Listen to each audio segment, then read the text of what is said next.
大家好，午餐啦，想食啲精緻啲嘅浙菜點心，大角咀奧海城呢間綠茶餐廳咧就啱晒啦。環境啦好有田園 feel 㗎，到處咧都係打卡位，而且個裝修啦我都好中意，好靚啊！聚會咧啱晒，餐牌嘅選擇咧非常之多㗎，而呢度嘅午市點心咧好抵食㗎，仲係新鮮手工製，每一件啦都好精緻㗎。呢一個咧係我最中意食嘅三色雞絲涼麵。睇到咧就已經好吸引啦，而且咧好抵啊，幾十蚊咋。我好中意食呢個三色麵，食嘅時候咧記住撈埋佢添，有啲雞絲啦，同埋咧有啲辣辣地啦，同埋我最中意係咩咧？藤椒嘅味道。一人蒸蛋，蝦仁蒸蛋，蒸水蛋咧好滑啊，而且咧啲蝦咧仲係好新鮮啦，加少少豉油落去咧，呢個味道正。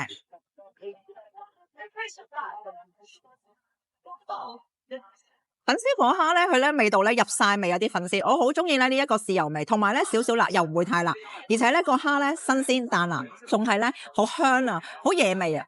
福祿滿園點心小拼，哇，睇到咧已經好吸引啦，簡直咧就係藝術品一樣，估唔估到係咩嘢食咧？紅棗包咧真係裏邊嘅餡咧係紅棗嚟㗎。仲有啦，呢一個咁精美啦，係起糕，裏邊咧係用紅豆做嘅。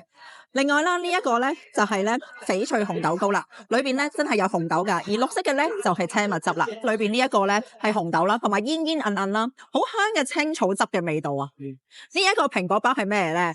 估唔估到啊？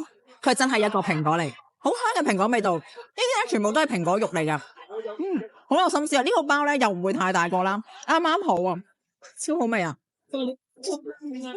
咬落去嘅皮薄餡靚啊，而且咧裏邊咧仲保持住肉汁嘅鮮味，記得咧一定要趁熱食啊！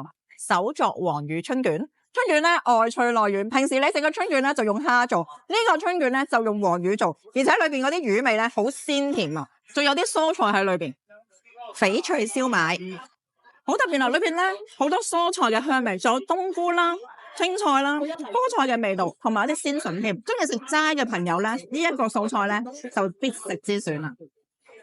西湖桂花紅豆糕，好清新啊，而且咧仲有好香嘅桂花味道，又唔會太甜，同埋嗰啲紅豆咧係入口即溶啊，融化晒啊。懷舊米漿飲落去嘅時候咧就甜甜地嘅，同埋咧佢個味道咧就好似粥水咁，但係就濃烈啲。今日啦真係好開心啊！呢度食飯咧非常之有詩意，配埋呢度嘅音樂咧，簡直就好似仙境一樣，令到我啦好 relax 啦，而且咧非常之滿足啊！午市嘅點心啦又高質，而且仲唔貴添。下次大家去大角咀嘅時候，記得要嚟食啊！記得 like 同 follow我，下次見。